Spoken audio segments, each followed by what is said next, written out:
Hey Jeff, How you doing?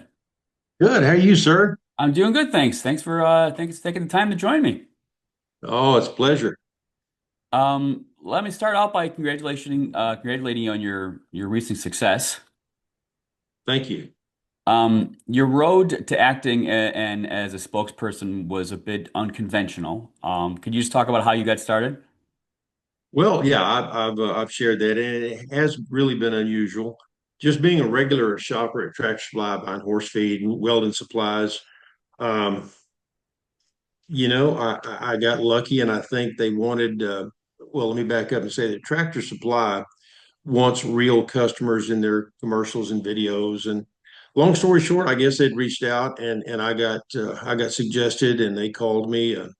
And that opened up, I like to say, Pandora's box. Hmm. I did the first one, Tractor loved it, and that ended up me being doing a lot of their own brand, their Ridge Cut clothes, doing their online and their just not model. What do you call it? Just their Like a spokesperson?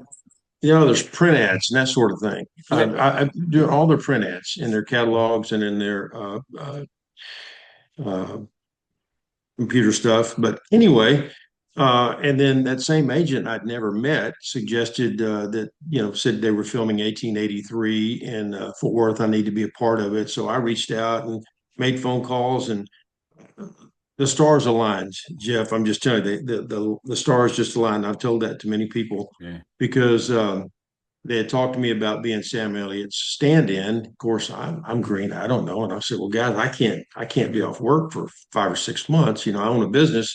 And they said, we have one deputy role left. And I didn't know I was working with Billy Bob Thornton. And I'll be darned if I didn't get a featured deputy role. And, just magical, getting to work with those guys.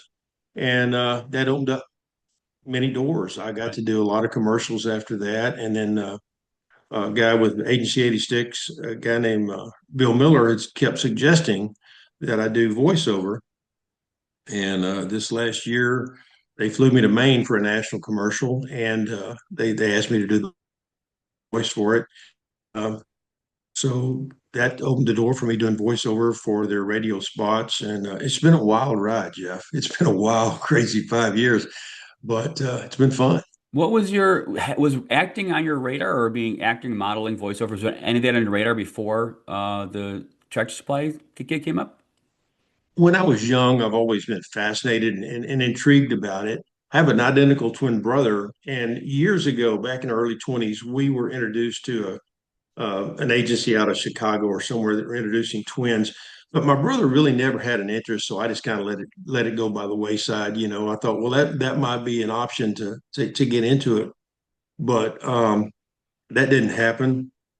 And it came full circle though. Now he loves being my stand-in. And it's That's funny. cool to be the guy in his late 60s that has a twin brother that can do a stand-in. Right. So here I am. What was the learning curve for you like? I mean, did all of this come natural to you? Well, I'll say that I've been blessed to have friends that have, and I've talked to Barry Corbin, who's a good friend of mine, and I've bounced some things off of him because he's such a legend and his voice is incredible. And I said, Barry, I said, they're asking me to do that. He said, Larry, he said, just be yourself. Just be yourself. So taking that into account, that's really what I've been doing. I've been very blessed that I'm okay. I'm not, I'm a real cowboy. I've got my horses and I'm okay in that genre and that, Right. that surrounding.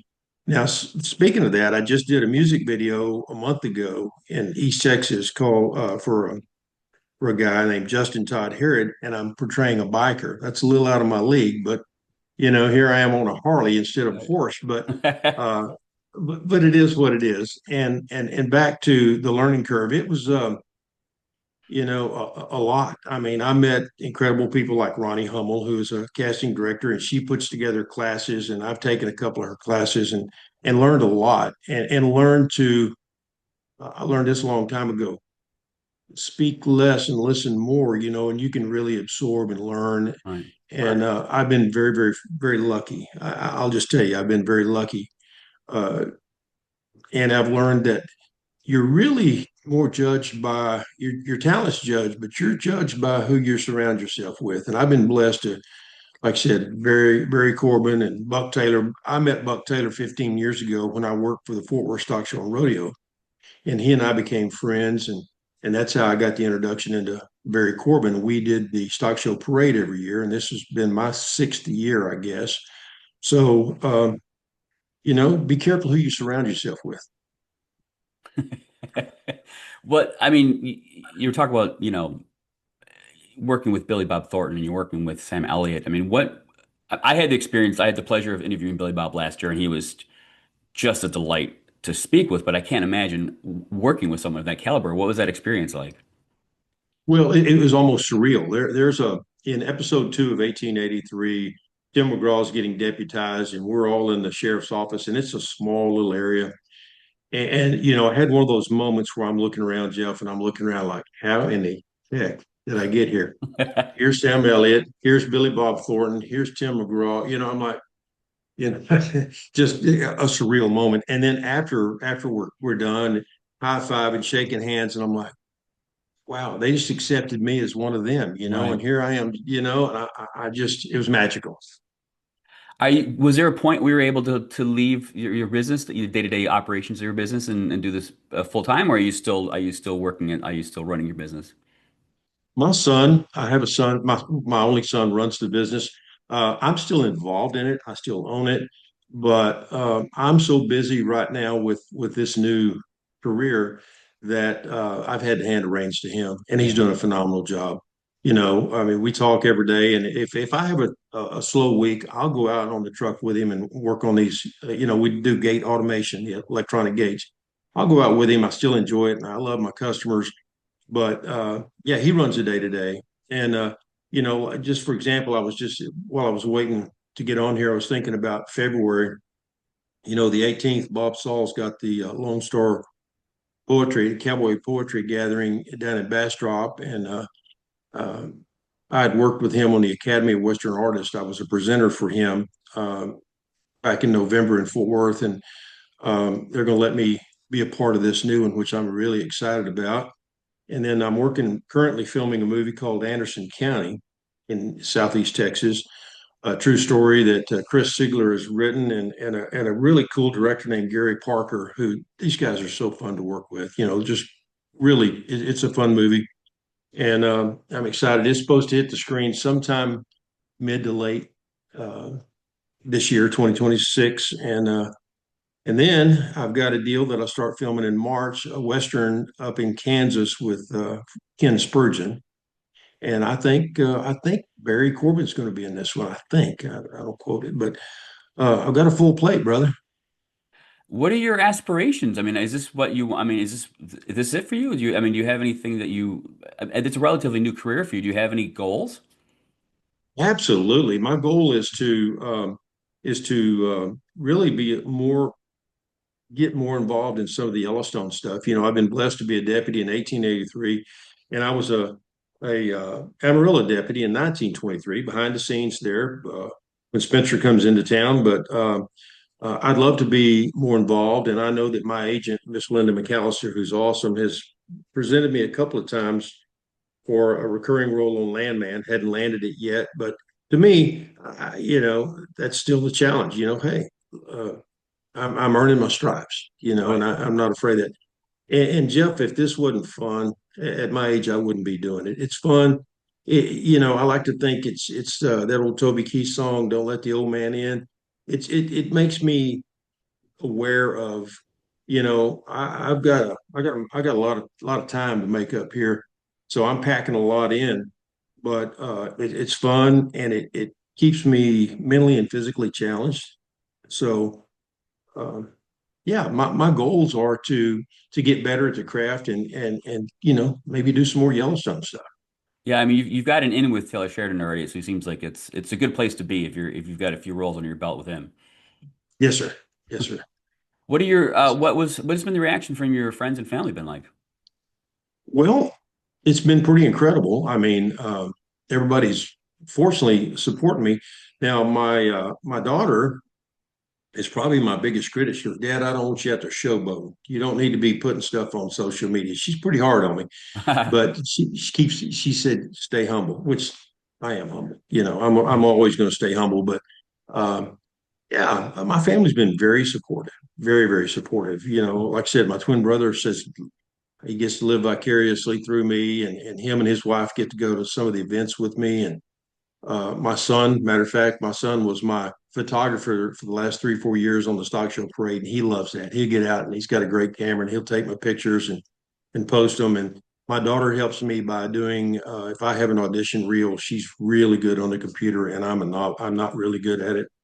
But so she helps me, and yeah, family's been very supportive, and friends. A lot of friends that I grew up with are going, dang, dude, you're making me look bad. I'm sitting here watching TV, and you're out there. And I see you on TV, and I see you on these commercials, and I said, well, follow suit. Don't let the old man in. Get out there and do something. Don't sit there and get old. So here we are. Do you, I mean, is there any kind of aspirations for writing, directing? You just want to kind of stay in the current role that you're in? I don't think I'm a writer. I have been fortunate enough to I'm in a situation where I've been able to co-produce a couple of those videos. And the one that I don't know if you've researched this at all, but we did one about a year and a half ago for Justin Todd Herod. And that was, again, through those connections. I was doing Kubota stuff, and I met Jeff Tucker, and Jeff had reached out. Him and Justin are good friends, and he wanted to collaborate and do a video for Justin because Justin does prison ministry, and he's a traveling cowboy preacher, and just he's a phenomenal man. So long story short, we collaborated, and I got producer credits for it, and we made that video, and it won Video of the Year last year in Nashville for the Inspirational Country Music Association. So they reached back out. We just finished shooting one about a month ago for Justin called Stairway to Heaven and Highway to Hell, and they reached out and said, "You think you can get Barry Corbin in this?" I said, Ah, "Yeah." So again, all those connections. Barry right. said, "Larry, if you're in, I'm in." And so anyway, Barry's in it, and I think that'll bring a lot of credibility to this thing, a lot more than just me.